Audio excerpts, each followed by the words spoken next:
can start soon. Yeah. Let's see. So, okay.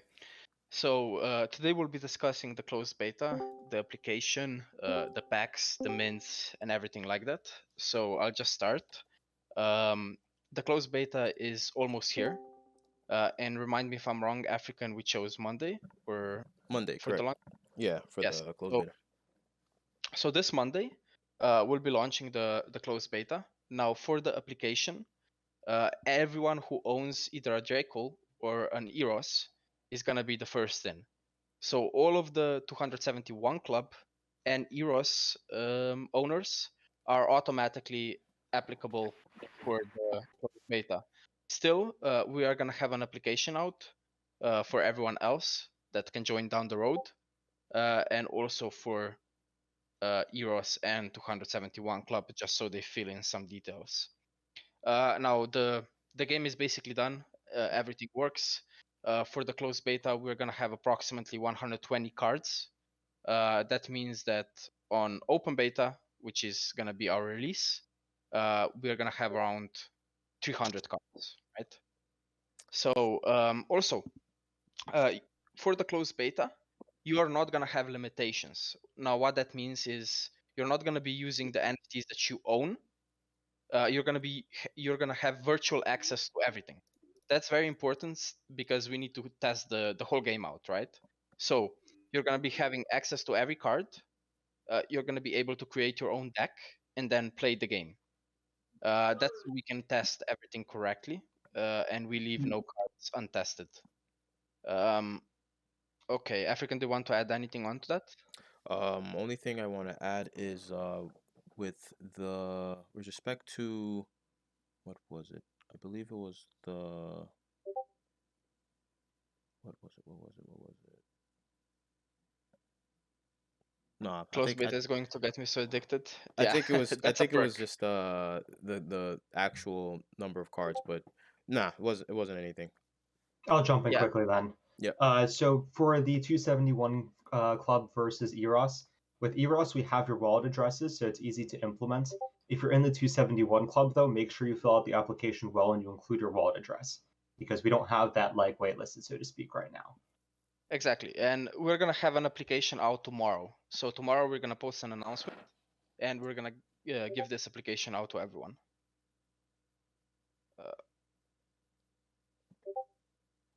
Now I don't know, Daredevil, if you can comment on how can my friend drop me my NFT he minted for me.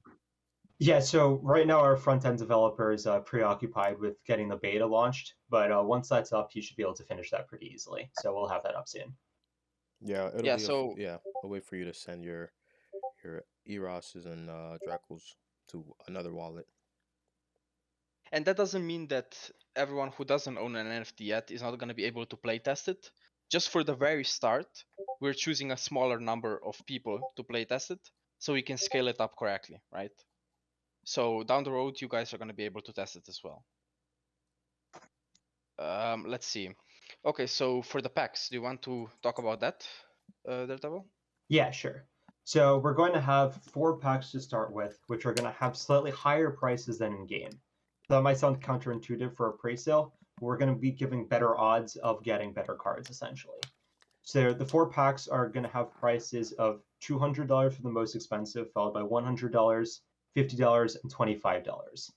The $25 pack is still slightly flexible in pricing, maybe the $50 pack as well, since we need to figure out some of the probabilities, but that will be the general ranges.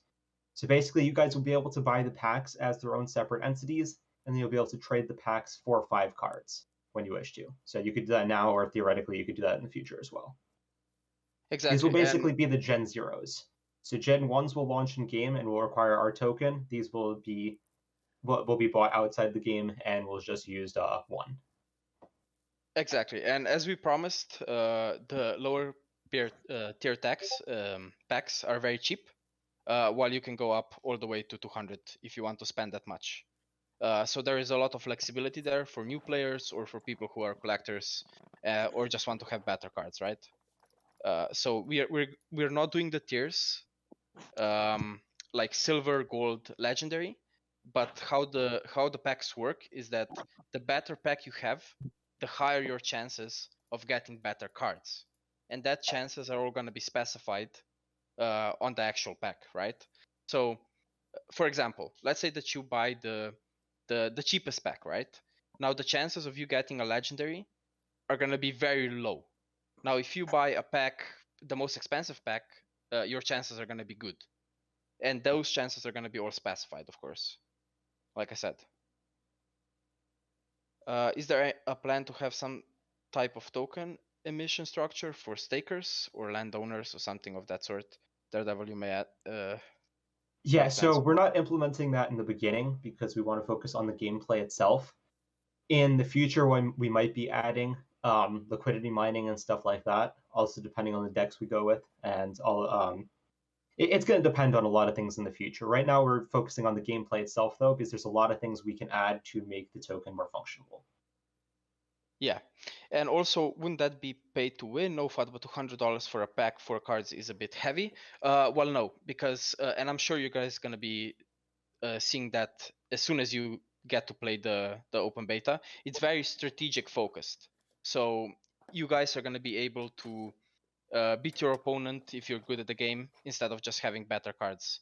So, and you could also put that argument towards a lot of games, right? Like, for example, we can be play to earn, pay to win, play to burn, because when you buy packs, most of that money is going to be burned to sustain the token price in the future, and stuff like that. So you can essentially call everything a lot of different terms. Also, note that the packs are 5 cards, not 4 cards. Yes, each pack is 5 cards. And also note that you can get away with buying the cheap packs and still playing. You should be able to win games if you're skilled with the $25 packs, because it's not like the expensive packs guarantee you amazing cards off the bat. Still probability based and still not exactly amazing odds for getting great cards out of the bat. So how many legendaries are there in 220 cards? So that we're still determining because the last 20 or so are being in development until Monday. And also because the first 120 cards are maybe skewed towards one side or the other, right? So when the full 300 cards are out, they're gonna balance the percentages. So for example, if legendaries are only 5% of the total card number, right now that percentage may be 8 or 9. But with the 300, remaining 180 cards, that's gonna get balanced out. So right now the balance in wood, silver, gold and stuff is not yet determined, but it will be determined when the full 300 cards are out, if that makes any sense. I hope I'm being clear. Also note that if you're worried about packs being too expensive at the upper end, you'll be able to eventually earn these packs in-game through other gameplay mechanisms, stuff like story mode, whatever. It's not going to be in the early versions, of course, but that will be implemented eventually to balance out the game. So Daredevil, can we reveal the percentages of play to earn? For the token itself and all that? Yeah. Okay, so yeah, we can do that.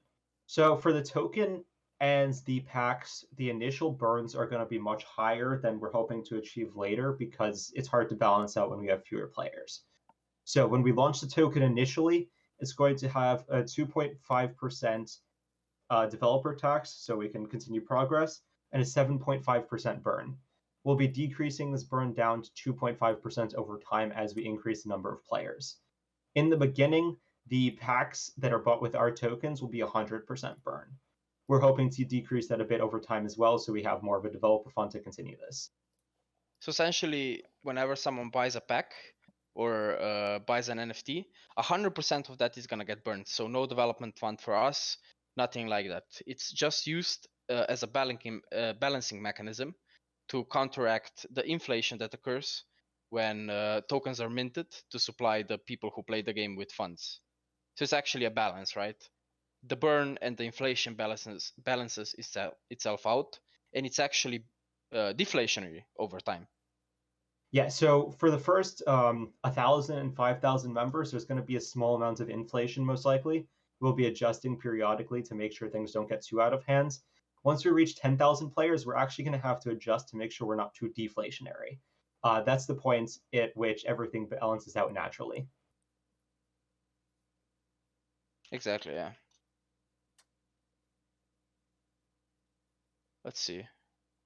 And the amounts we're expecting to pay out to players a day on average is probably going to start around $35 to $40.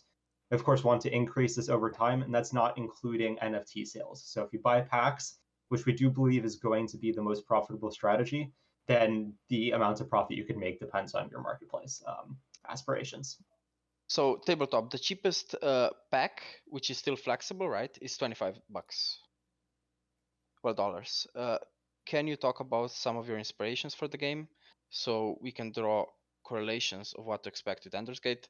As I mentioned in the past, we're aiming to be a combination of Hearthstone, Yu-Gi-Oh, Magic the Gathering, and games like that. So all AAA style games. Yeah, 25 cards per deck. And also, we'll talk about this a bit because the final verdict is not here yet, but we are leaning towards supplying our own liquidity for legal purposes. And also that would mean it would be a fair launch. Now, we want your thoughts on that as well. For Nevermore, I'm not quite following your question. The packs are not 25 cards. Packs are 5 cards. So essentially, you would buy 5 packs at a minimum to have a full deck. That would be $100. It'd be 125 if we're starting at 25. Oh, but yeah. packs 25 still holds the same card. So the probabilities are different, so you can still get the same cards no matter what, theoretically, Nevermore. It just might be a significantly lower chance. Not that it's a high chance if you buy the 200, it's not like you're just getting legendary after legendary. It'll still be lower probabilities, but it'll be higher probabilities than if you get the cheapest pack correct. So, Daredevil, and remind me if I'm wrong, right? But this play to earn structure would earn them like $40 a day on average? Yeah, we're starting out probably around $35 to $40 a day. We're going to have to balance it a bit to make sure we don't have too much inflation, but over time we do want to increase that to $45 to $50 a day. So essentially, you guys would need 2.5 days, well, actually 3 days, to get a deck, right? You would earn enough, so your deck would be paid off. So 3 days of gaming is what would get you 25 cards essentially. But that doesn't mean 24 hours, of course.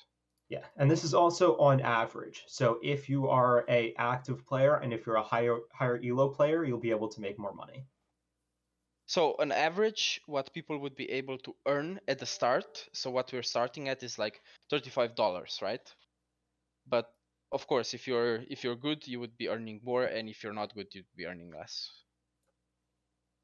The play time it's going to take is to be determined. It's not going to be like, oh, you're playing it 24 hours a day, but it might be like talking about like between 6 and 8 hours a day to earn the full amount. And of course, it'll be increased over time, so it'll take less time to earn the full amount. Isn't that too good to be true? Well, it's not, and the reason for that is basically the sacrifice we're gonna take with having 100% of packs burned instead of that funds going towards a project. So it's being recycled, and it's counteracting the inflation that's caused by minting the tokens that players receive. And it's actually, like I said, it's deflationary over time, so it's even better. It's not too good to be true. We also did extensive math behind this, and I think Daredevil, we can post this soon, right? Yeah, I think I showed you guys one of the files, but essentially we. Did you really fall? Oh. I was walking, wasn't it? Yeah, go ahead. Okay. Daredevil. So we have multiple files that have all this information, basically tested every single structure to see what would be most optimal. So in terms of it's too good to be true, no, it will work out mathematically. If something is slightly off, which is possible since we can't perfectly anticipate the situation, we'll be adapting and changing the percentages on the fly.